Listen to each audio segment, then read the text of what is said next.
So, welcome, get comfortable, and I'm just going to jump right in. So, today's How to Tuesday session is entitled Feed or Be Fed. Today's session is going to focus on a very specific facet of information literacy, which uh, is digital literacy. So, more specifically, in the context of social media. So, today, sorry, I have things black in my screen. Today, we're going to talk a little bit about the impact of social media. We're going to talk about, pardon, I'm so sorry. You can't see that. Oh my goodness. Finn, you're a gem. Thank you very much. Okay. Thank you for your patience. I apologize. So, today, we're going to talk a little bit about the impact of social media. We're going to discuss the definition of digital literacy and how that relates to social media. We're going to take a little bit of time to define what an algorithm is and what it does. And then we're going to talk about how we can apply some boundaries and information literacy skills to the social media landscape so that we can take ownership of our social media experience. So let's start with a relatively unifying experience.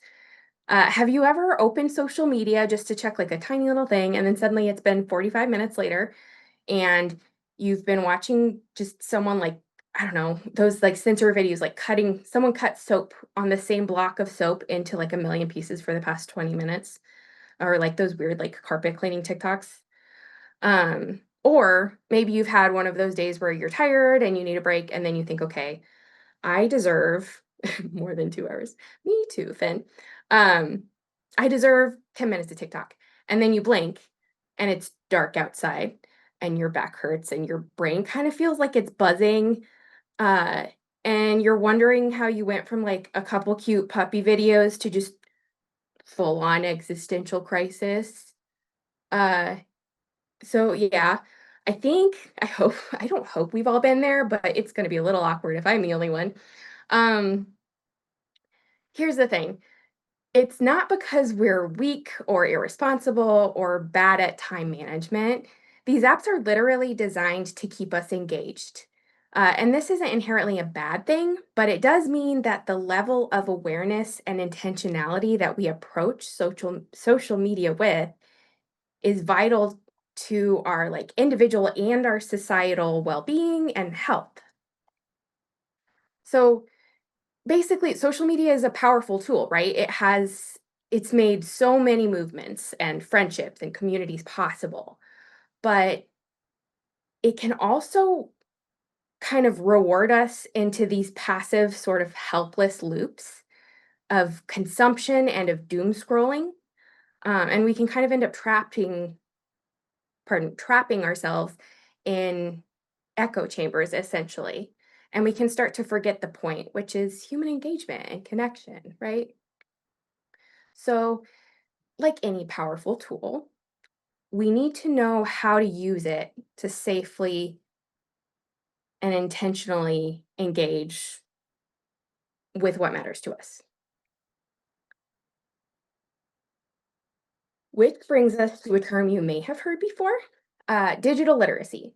So, to define it, I'm going to refer to the good old American Library Association.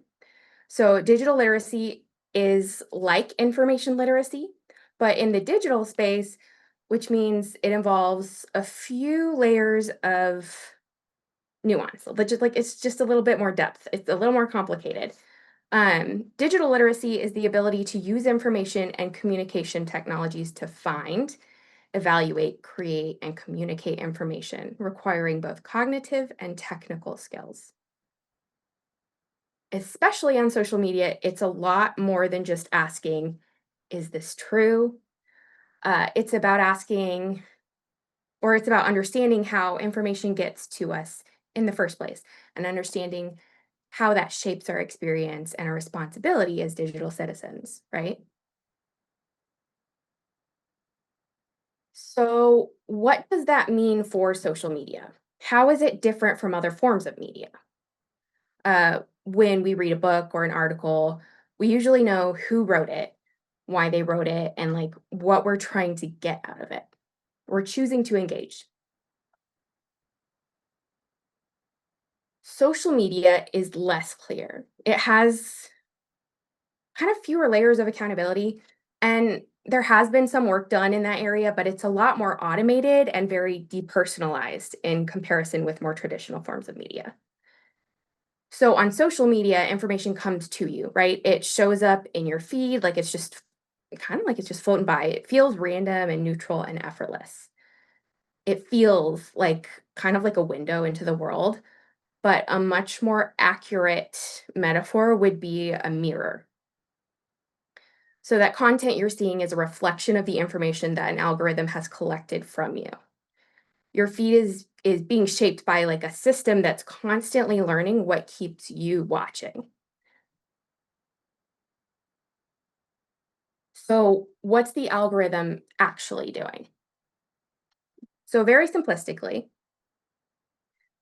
an algorithm is basically a set of rules that a computer follows to make decisions based on data.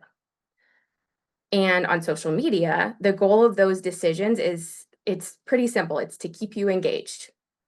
So to do that, platforms look at things like your location, your demographic, uh, data that you give them, like gender, age.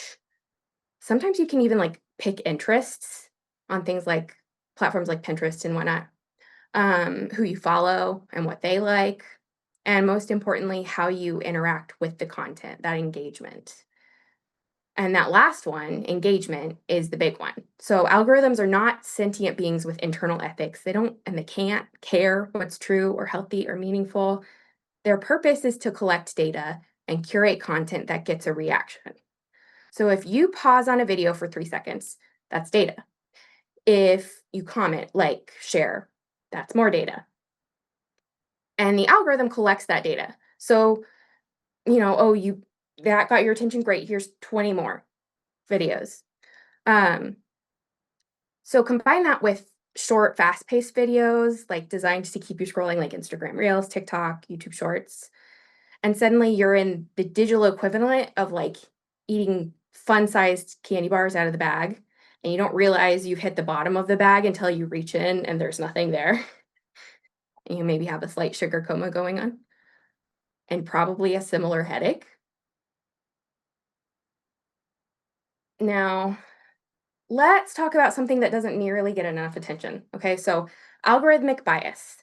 When people hear bias, they often imagine someone intentionally programming the algorithm to be unfair. But that's not usually what's happening. Remember, we talked about how algorithms can't really, like, they don't have a personal code of ethics, they don't have sentience. They're pretty much a really complicated math equation. Um, so, algorithms learn from data, and that data comes from us, from human behavior, from patterns in society, from what we click on, what we ignore, what we share, and what we don't. So, if the data is biased, and let's be honest, human behavior is full of bias, the algorithm learns that bias too. So, this can show up in all kinds of ways. It can show up in like unequal visibility, meaning whose content gets promoted, whose posts get flagged, which creators get recommended, what stereotypes get reinforced, and it can really like create a distorted visual of who the community on an app or, our communities in general. It's subtle, but it shapes our perception of the world, right? So earlier, I compared social media to a mirror. If you feed Sorry, I read that wrong. If your feed is your mirror, algorithmic bias is it's kind of like a funhouse mirror, right? So it reflects something, but it's distorted. And because it's subtle, we often don't realize it's happening. We think we're seeing what's out there. And when we're really looking, we're missing that pretty much we're seeing what the algorithm has deduced will keep us scrolling. So it's not an accurate frame. It's, again, through that engagement lens. So when we talk about that mirror, we need to remember that human perception is not objective and it's just one angle of a very large multifaceted experience, right? The truth doesn't hardly ever come from like the full truth doesn't come from one angle. So, to reiterate, your feed is a reflection of your choices, your behaviors, your reactions, right? Your feed is not a comprehensive or singularly reliable representation of the world around you. This leads us to another important concept, echo chambers. So, an echo chamber happens when the algorithm keeps showing you content that reinforces what you already think, feel, believe. So there's that funhouse mirror again. And it's not because the algorithm is trying to manipulate you. Well, I mean, manipulation is an interesting word, but it's not like a willful choice of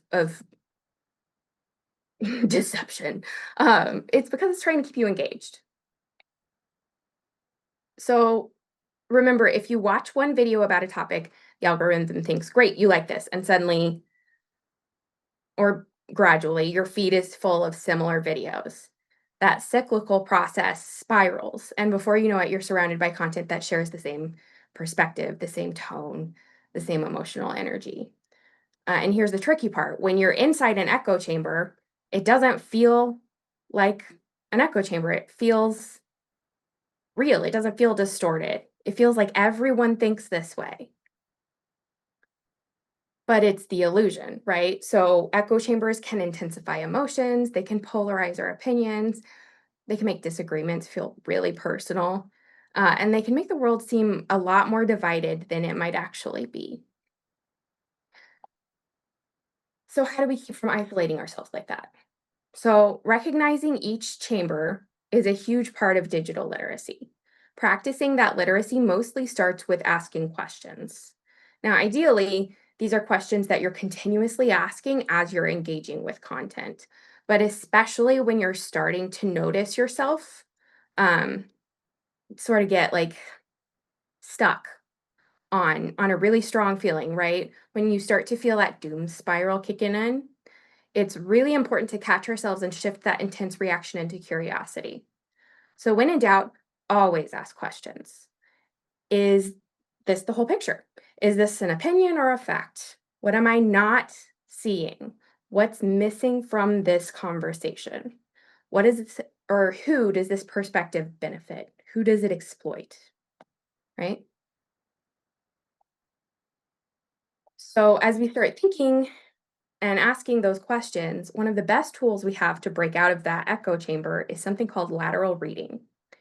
So, most of us, when we're engaging, especially in social media, we do something called vertical reading. This is the path of least resistance. So, we stay inside the app, we stay inside the post, we go into the comments and try to figure out like if something is true based on how people are talking about it, how they're reacting to it. That should really be only step one. Lateral reading is different. It means you take the curiosity and you leave the app. You tab out, right? You pull up sources you trust, do a cheeky little Google, check those responses, those receipts, not responses, sorry. Um, like check out what's actually going on. Look at other forms of content, other interpretations of that subject matter. Consult a couple of outside sources. Um, and if something seems hinky, it's probably hinky. It's probably weird. And this is definitely not like the easy, chill, mindless experience that we're typically looking for when we settle into a good, blanket burrito and scroll. But for those heavier things that you encounter, it's probably a much more enriching experience than just like letting yourself sink into those feelings of dread. Um, and it takes maybe 20 or 30 seconds really once you know where to look, what sources to trust, things like that. And you might not get like a total peace of mind because the truth is never about making us feel better, but it's taking ownership of your own mind again, right? So you're reminding yourself in a really important way that you are a user, not a data point. You are in control. And this matters, I think, because again, social media is built to amplify whatever gets a reaction, not necessarily what's accurate. So if something makes you feel shocked or angry or even something more positive, those strong reactions are your cue to pause and read laterally and take back the experience that you have on social media. Lateral reading is basically you saying, okay, so let me step outside of this algorithm for a second and see what's actually going on. And it's a small habit that I think makes a really considerable difference in how you experience the world and how you feel in your own community, in your own life. So, these skills that we're talking about practicing they're about much more than just us, right? So these are simple things that we can do to be good digital citizens. Let's talk about why that's an important layer for a second. So, we were thinking about algorithmic bias a minute ago. I don't think I have to spend a lot of time on why bias is something we need to be vigilant of, but that is a really important element of the inherent responsibilities we have as part of um, or as citizens of any community, right? So, digital citizenship. It's that idea that being online is a kind of participation in a community. And just like any community, it comes with responsibilities. Good digital citizenship looks like being intentional about posting and sharing. Um, it's about understanding our influence, even if we're not creators, understanding the weight that our engagement has. Practicing empathy toward the people behind the screens, right? Humanizing those usernames.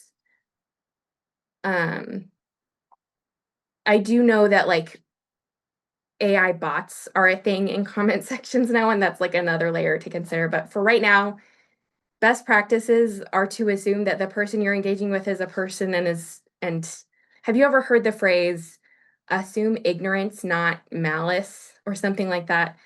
Typically, most of the mistakes and the blunders that we have as people are because we're being kind of short-sighted and we're not considering the whole picture.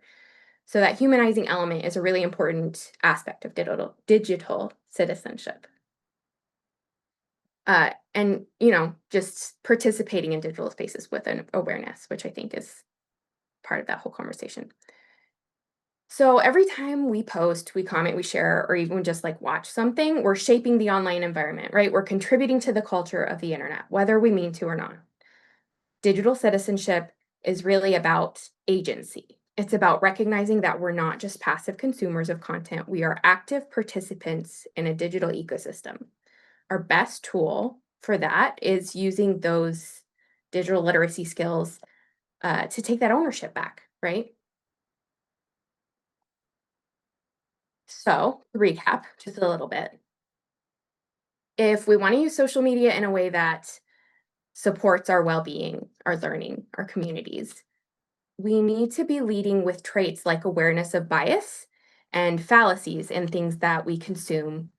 Um, we need to be seeking out those important layers of context through lateral reading, leading with curiosity whenever we start to get deep into our feelings and like approaching these spaces with intentionality.